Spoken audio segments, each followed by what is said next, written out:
Olá pessoal, sejam bem-vindos a mais uma aula do curso de JavaScript Essencial aqui do rbtech.info. Eu sou o Ricardo e nessa aula você vai aprender a espinha dorsal de qualquer linguagem de programação, só que hoje em JavaScript, que são as estruturas de controle e de repetição. As estruturas de controle e de repetição, como o próprio nome sugere, servem para controlar o fluxo de execução do seu aplicativo, do seu sistema, do seu código-fonte. E os laços de repetição servem para repetir uma determinada ação um número conhecido ou desconhecido de vezes. A gente vai ver tudo com mais detalhes a partir de agora. É praticamente impossível você programar qualquer coisa sem estruturas de controle e laços de repetição. Por isso, eu sugiro que você preste bastante atenção nessa aula e revise depois todo o conteúdo, além, é claro, de praticar e de testar exemplos diferentes daqueles que forem passados aqui, pois você precisa assimilar muito bem esse conteúdo para ter um domínio sobre a linguagem futuramente, quando se fizer necessário.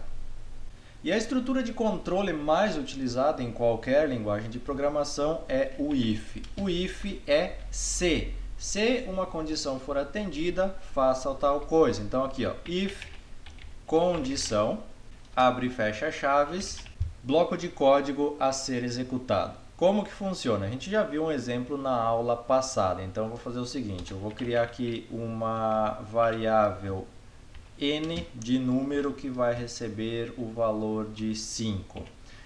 Então, uma condição que a gente poderia testar aqui, se n for maior que 5, então a gente vai executar alguma coisa aqui. A gente vai dar um console.log e a gente vai dizer que a condição é verdadeira.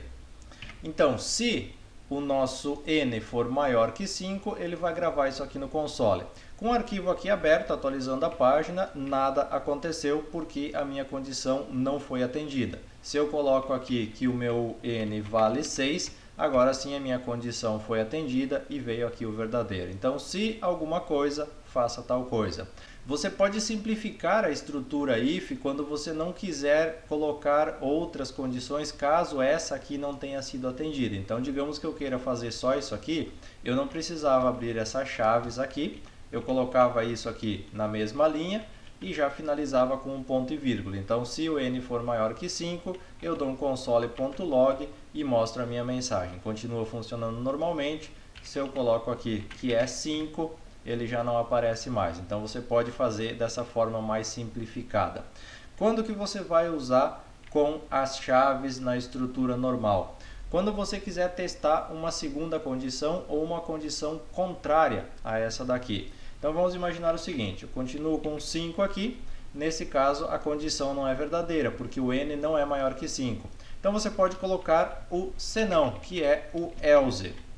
O else você coloca também entre chaves e daí você faz a condição para caso essa primeira não tenha sido atendida. Então, condição falsa. Então, se o n for maior que 5, ele vai fazer isso aqui, se não, ele vai fazer isso daqui. Agora, atualizando a minha página, eu tenho condição falsa aqui no meu console porque ela não foi atendida.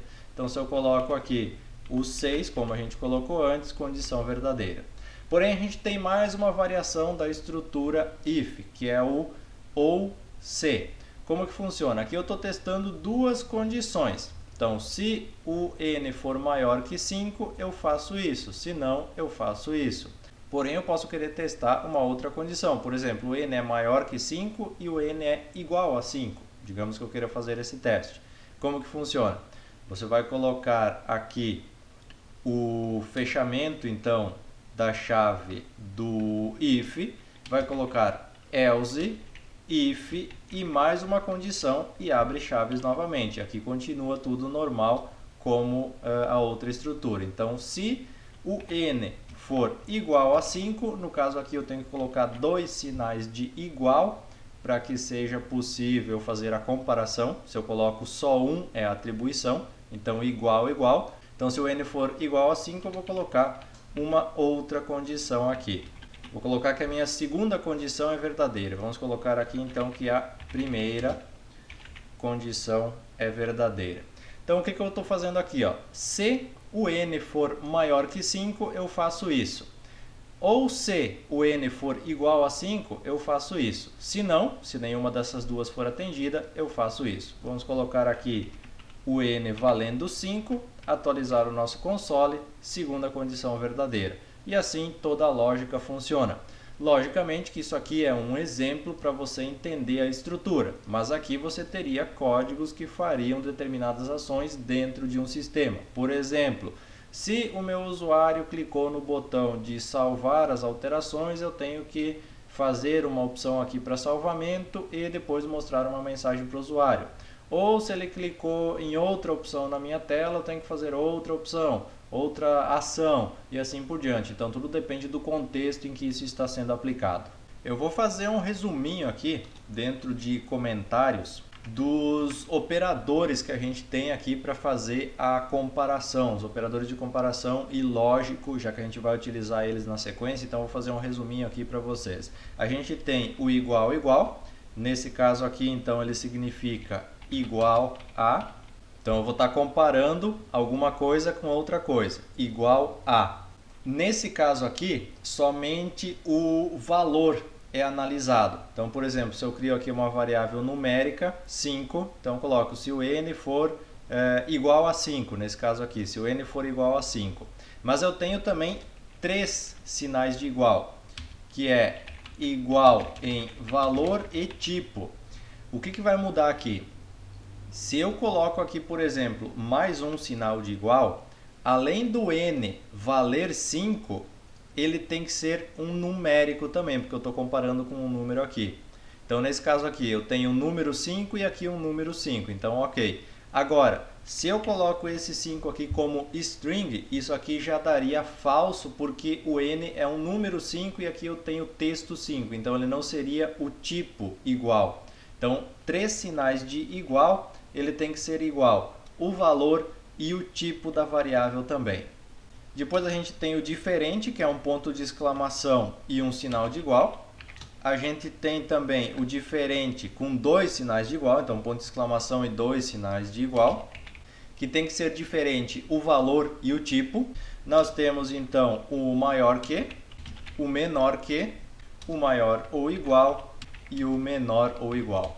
E esses aqui são os operadores que eu posso utilizar para comparar informações. Isso vale não só para o if, para qualquer outra estrutura onde a gente pode fazer a comparação de valores, a gente vai poder utilizar isso daqui. E além dos operadores de comparação, a gente tem também os operadores lógicos. Quando a gente quer comparar duas informações, então a gente tem, por exemplo, dois e's comerciais, que é e, se uma condição e outra forem verdadeiras. A gente tem duas barras verticais, que é ou, e a gente tem o ponto de exclamação, que é o não. Como que funciona isso daqui? Quando eu quiser comparar mais de uma condição, por exemplo, o n é maior que 5 e o n é menor que 10, por exemplo. Então tem que ser um número entre 6 e 9. Então eu posso fazer essas duas comparações. O n for maior que 5 ou o n for menor que 10, enfim, tem vários tipos de comparação que você pode fazer. E o não, ele inverte. Então, se alguma coisa deu resultado verdadeiro, por exemplo, ele vai estar transformando esse resultado em falso. Então, você pega, por exemplo, o retorno de uma função e coloca o ponto de exclamação na frente. Quando você vai pegar esse dado, se o resultado veio verdadeiro, você está invertendo, você está fazendo o contrário daquele resultado. E além desses itens aqui, a gente tem ainda o operador ternário. O que é o operador ternário? Eu vou criar aqui uma var chamada idade e ela vai valer 16, por exemplo. O operador ternário serve para você atribuir um valor ou fazer uma determinada ação de acordo com uma comparação que você já faz na própria atribuição. Agora eu vou criar uma outra var aqui, por exemplo, situação, igual, e eu vou fazer a seguinte comparação. O operador ternário começa aqui, ó, a partir desse parênteses aqui. Se a idade for maior ou igual a 18, então eu tenho maioridade. Então eu coloco um ponto de interrogação aqui. É como se eu estivesse fazendo uma pergunta. A idade é maior ou igual a 18? Então, ponto de interrogação. Se ela for maior ou igual a 18, a minha situação vai ser maioridade. E daí eu coloco 2 pontos e caso essa situação não seja atendida, menor.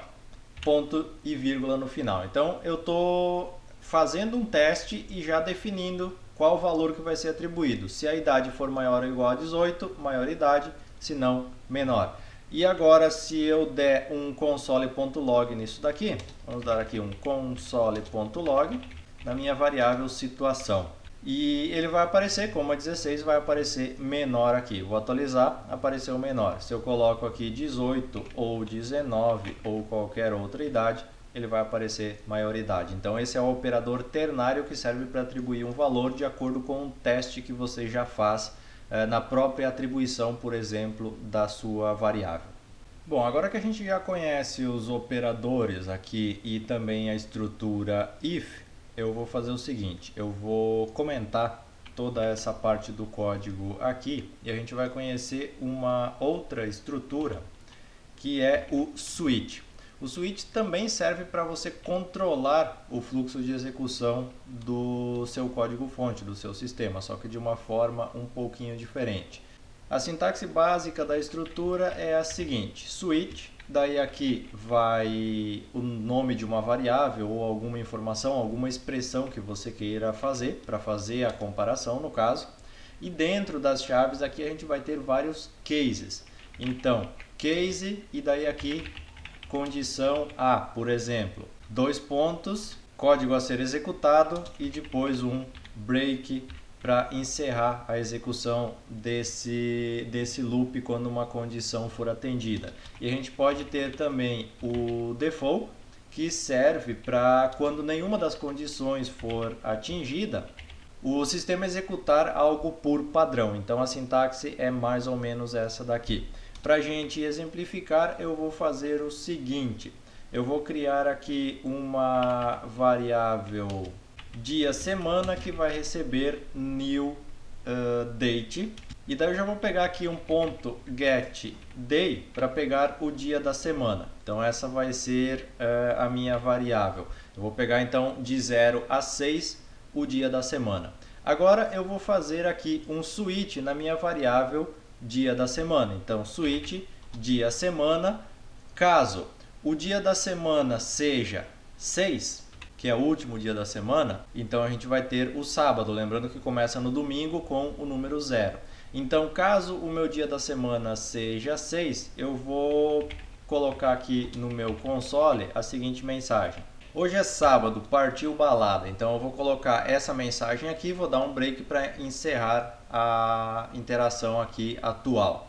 Agora, case, o meu dia da semana for 0, quer dizer que é domingo. Então se for domingo, eu vou até copiar isso daqui, vou colar aqui embaixo e hoje é domingo. E já que sábado é dia de balada, domingo é dia de curar a ressaca, correto? Agora, se o dia da semana não for 6 e nem for 0, quer dizer que é um dia normal da semana, segunda a sexta. Então, é hora de trabalhar. Então, se for um dia normal, é trabalho mais estudo, que é o que geralmente a gente faz. Então, a gente tem uma estrutura um pouquinho diferente que também serve para controlar o fluxo de execução do nosso sistema. Explicando mais detalhadamente, aqui a gente está fazendo um switch, que é mudar, trocar. Então, mude o dia da semana, caso ele seja 6, faça isso, caso ele seja 0, faça isso, ou se não for nem 6 nem 0, faça isso. Você poderia colocar, por exemplo, um para cada dia da semana aqui, e ele faria uma saudação, uma mensagem diferente, no caso, para cada dia da semana. Então, é uma estrutura de controle também muito utilizada. O break serve para encerrar aquela atividade, aquela iteração dentro do loop aqui. Então, caso o dia da semana for 6, eu não preciso continuar testando se ele é 0 ou se ele é um outro dia. Se uma das condições for atendida, eu dou um break para ele sair fora dessa execução aqui normalmente. Agora vamos testar aqui o nosso código no console, atualizando a página, dia normal, trabalho mais estudo. Então, conforme o dia da semana, ele vai mostrar uma mensagem diferente, controlando assim o fluxo do nosso sistema.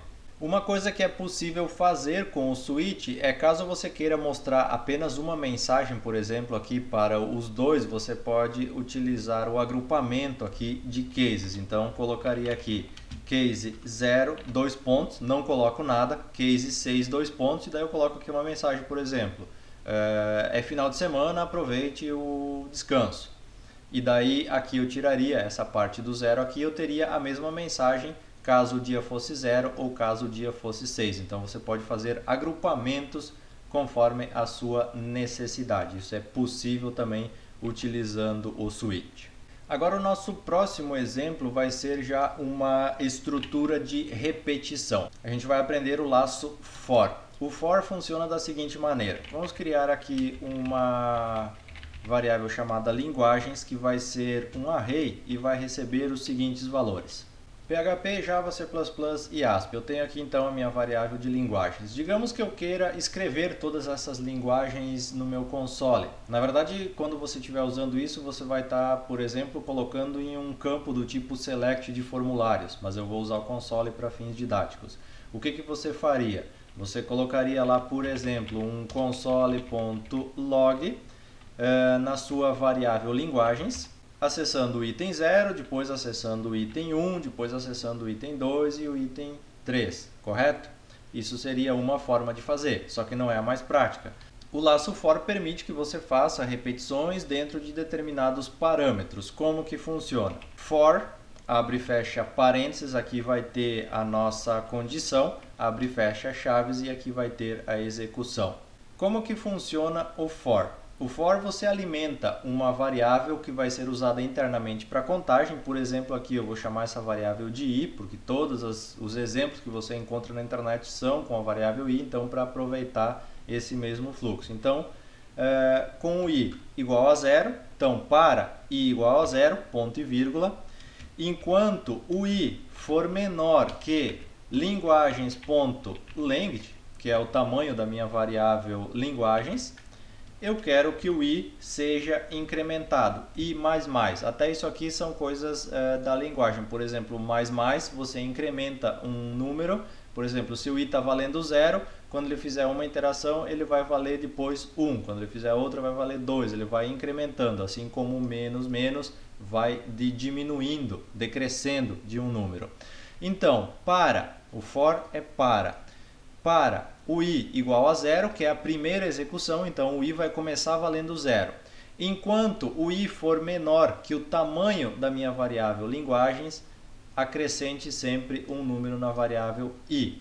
Agora eu vou fazer o que eu realmente quero fazer utilizando essa repetição. Eu vou pegar aqui o meu console.log e eu vou dizer que ele é para gravar linguagens acessando a minha variável i. Isso aqui vai fazer com que na primeira execução ele acesse o item 0, na segunda o item 1, depois 2, depois 3 e assim por diante, e ele vai printando no meu console todos os itens. Como eu não sei qual o tamanho da minha variável linguagens, esse ponto length aqui vai fazer a execução enquanto houverem itens para serem exibidos utilizando o nosso laço de repetição. Salvei aqui, vou vir no meu console, vou atualizar e apareceram todos eles aqui, ó, PHP, Java, C++ e ASP. Se eu coloco mais uma linguagem aqui e atualizar a minha página, ele já vai continuar repetindo, fazendo a repetição. Então, indiferente de quantas linguagens eu venha colocar, eu sempre vou ter um for, ou seja, para cada um dos itens eu vou estar fazendo uma repetição. E essa é uma das estruturas de repetição que a gente tem. Só reforçando aqui, então, primeiro você coloca o valor inicial da sua variável interna, esse i aqui vai ser a variável interna. Para você entender melhor, eu vou fazer o seguinte, ó, contador, tá ok? Em vez de i, contador. Daí você vai conseguir assimilar melhor isso aqui. Então, contador igual a 0, quer dizer que ele começa valendo 0. Enquanto o contador for menor que o tamanho da minha variável de linguagens, do meu array de linguagens, incremente o contador. E aqui dentro eu pego a minha variável linguagens acessando o item indicado pelo meu contador, que começou valendo 0 e depois vai ser incrementado, então, conforme a gente vai avançando. Aproveitando aqui a questão do laço for, eu vou mostrar também uma outra possibilidade utilizando o break e o continue. O break e o continue serve para você encerrar uma iteração do laço de repetição ou de uma estrutura. Como que funciona? Digamos que eu queira, quando o meu contador for 2, então 0, 1, 2. Quando ele for o C++, aqui quando ele for 2, indiferente de qual item estiver aqui, mas quando ele for 2 eu quero que essa linguagem aqui, que esse item não apareça no meu console. Então o que eu vou fazer? Eu vou colocar aqui antes, ó, if contador for 2, eu vou dar um continue. O que isso aqui vai fazer? Quando o contador for 2, ele vai pular o restante do laço aqui, porque eu estou dando um contínuo. Quer dizer que ele é para encerrar aquela interação e voltar lá para o começo. Então ele pula daqui para o final e retorna o começo aqui com a próxima interação. Vamos fazer o teste aqui, atualizando a minha tela. Ó, C++ sumiu aqui da minha listagem, então eu não tenho mais quando for 2. E o break serve então para encerrar aquele laço. Por exemplo, se for 2 aqui, eu vou colocar um break. O que vai acontecer agora? Vou vir aqui, vou atualizar. Ele encerrou todo o laço de repetição. Então ele chegou no 2, como foi 2, ele deu um break e encerrou o meu for. Ele encerrou toda o meu fluxo de repetição. Então o continue serve para pular uma iteração e o break serve para encerrar todo o laço que estava sendo executado. Agora eu vou comentar novamente aqui essa parte, a gente vai ver a nossa última estrutura de repetição, nosso laço de repetição, que é o while. O while é enquanto. Então, while, condição, faça alguma coisa. Vamos criar aqui para o nosso exemplo uma variável chamada contador, que vai valer 0 para começar aqui. E a gente vai copiar essa variável das linguagens de programação aqui de cima para a gente ir utilizando um exemplo parecido com o que a gente tinha e você poder ir observando as diferenças. Deixa eu copiar aqui o meu console.log, vou copiar, vou colar aqui no while e a gente tem então uma estrutura de repetição. While quer dizer enquanto. Agora eu vou colocar o seguinte, ó.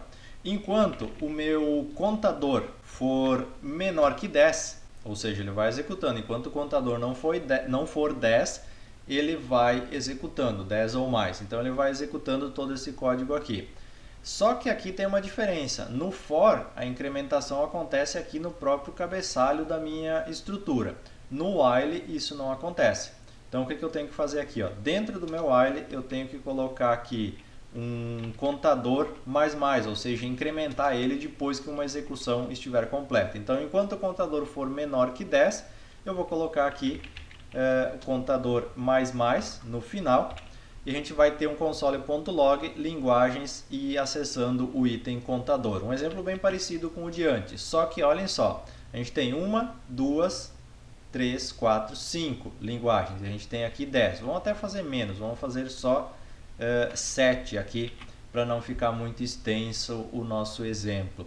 Então, enquanto o contador for menor que 7, notem que eu estou designando aqui uma quantidade X de iterações. Eu poderia também, enquanto o contador for menor que linguagens.length, mas eu quero mostrar outros exemplos para vocês aqui, que daí eu teria o mesmo resultado aqui de cima. Então, quando o contador for menor que 7, ele vai printando.